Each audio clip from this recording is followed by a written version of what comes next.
네, 반갑습니다. 복음, 사랑, 생명이 흐르는 아침 이정훈 목사입니다. 오늘 또 이렇게 찾아주셔서 감사합니다. 오늘 아침은 신명기 32장 15절에서 25절 말씀이고요. 우리의 유일한 반석이라는 제목으로 함께 아침 묵상을 시작하겠습니다. 그런데 여수론이 기름짐에 발로 찼도다. 네가 살찌고 비대하고 융택함에 자기를 지으신 하나님을 버리고 자기를 구원하신 반석을 업신여겼도다. 그들이 다른 신으로 그의 질투를 일으키며 가증한 것으로 그의 진노를 격발하였도다. 그들은 하나님께 제사하지 아니하고 귀신들에게 하였으니 곧 그들이 알지 못하던 신들, 근래에 들어온 새로운 신들, 너희의 조상들이 두려워하지 아니하던 것들이로다. 너를 낳은 반석을 네가 상관하지 아니하고 너를 내신 하나님을 네가 잊었도다. 그러므로 여호와께서 보시고 미워하셨으니 그 자녀가 그를 경노하게 한 까닭이로다. 그가 말씀하시기를 내가 내 얼굴을 그들에게서 숨겨 그들의 종말이 어떠함을 보리니 그들은 심히 패역한 세대요 진실이 없는 자녀이미로다. 그들이 하나님이 아닌 것으로 내 질투를 일으키며 허무한 것으로 내 진노를 일으켰으니 나도 백성이 아닌 자로 그들에게 시가 나게 하며 어리석은 민족으로 그들의 분노를 일으키리로다. 그러므로 내 분노의 불이 일어나서 스올의 깊은 곳까지 불사르며 땅과 그 소산을 삼키며 산들의 터도 불타게 하는도다. 내가 재앙을 그들 위에 쌓으며 내 화살이 다할 때까지 그들을 쏘리로다. 그들이 주림으로 쇠약하며 불같은 더위와 독한 질병에 삼켜질 것이라. 내가 들짐승의 이와 티끌에 기는 것의 독을 그들에게 보내리로다. 밖으로는 칼에, 방 안에서는 놀람에 멸망하리니 젊은 남자도 처녀도 백발노인과 함께 젖먹는 아이까지 그러하리로다. 하나님은 이스라엘에게 애가를 부르게 하셨지만 이스라엘은 하나님을 대적하고 떠났습니다. 하나님은 이스라엘을 사랑하셔서 그들을 여수론, 즉 의로운 자라고 부르셨습니다. 특별히 에서보다 야곱을 사랑하신 하나님은 이스라엘을 모든 민족 중에서 특별히 더 사랑하셨습니다. 그들에 대한 애정은 광야와 독수리 둥지에서 돌보시는 하나님의 성품에서 알 수 있습니다. 그런데 이스라엘이 부유해지면서 하나님을 발로 찼습니다. 하나님을 발로 찼다는 것은 나귀가 주인을 뒷발로 찬 것과 같습니다. 하나님을 대적하고 하나님의 존재를 불필요한 존재로 이해한 것입니다. 그리고 자기를 구원하신 반석을 업신여겼도다라고 말합니다. 반석이라는 단어는 한 번 더 나오는데 나를 낳은 반석입니다.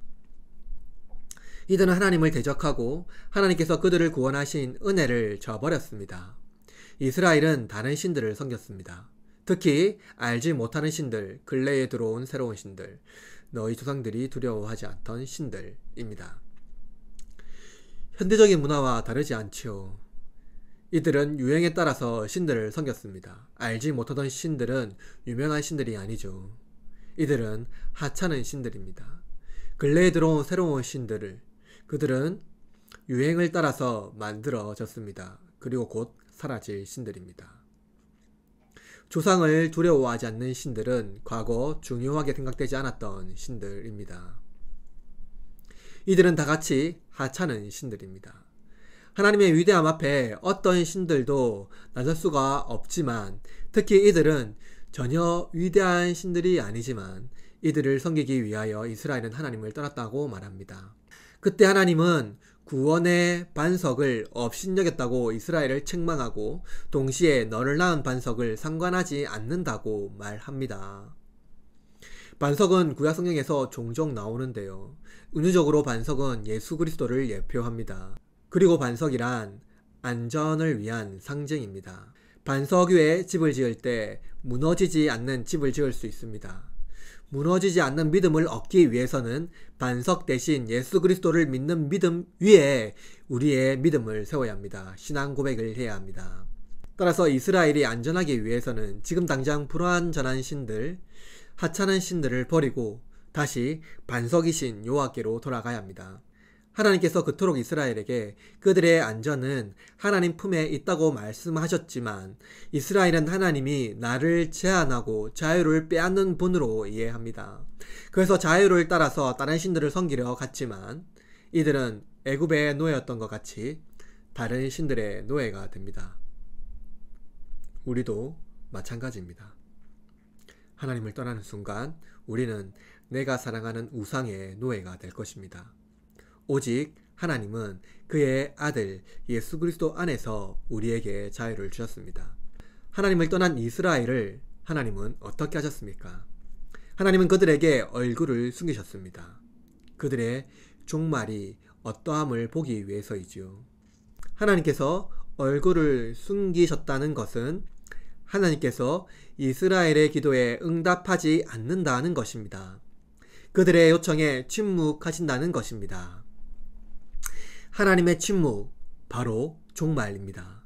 폐역한 세대, 진실함이 없는 세대는 하나님 말씀을 청종하지 않습니다. 따라서 하나님은 그들의 방식대로 그들을 대우하십니다. 이방민족, 즉 하나님의 백성이 아닌 자들로 그들에게 시기가 일어나게 하며 어리석은 민족으로 그들의 분노를 일으키실 겁니다. 악한 민족을 도구로 삼아 이스라엘을 징계하시는 하나님은 다시 이스라엘이 돌아오시기를 원하십니다. 이스라엘은 하나님의 성품을 기억해야 합니다.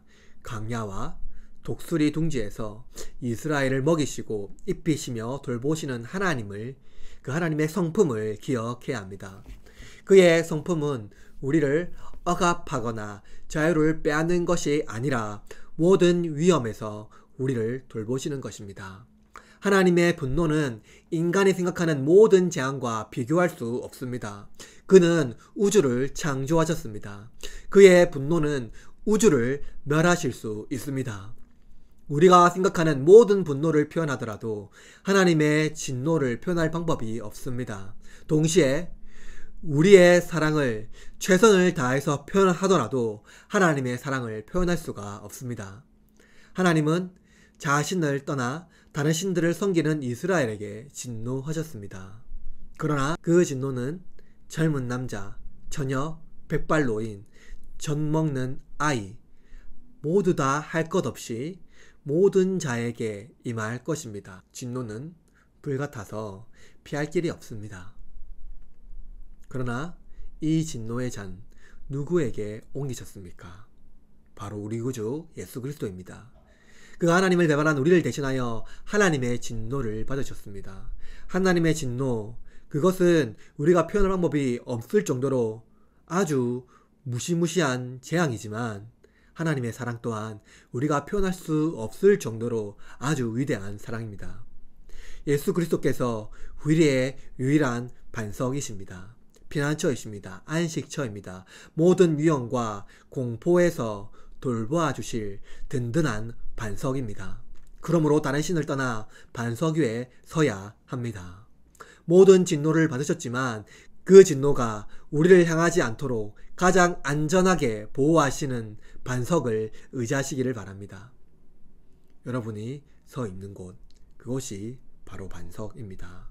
믿음 위에 서 있는 것, 예수 그리스도 안에 있는 것, 그것이 바로 우리를 보호할 유일한 반석이라는 것이죠.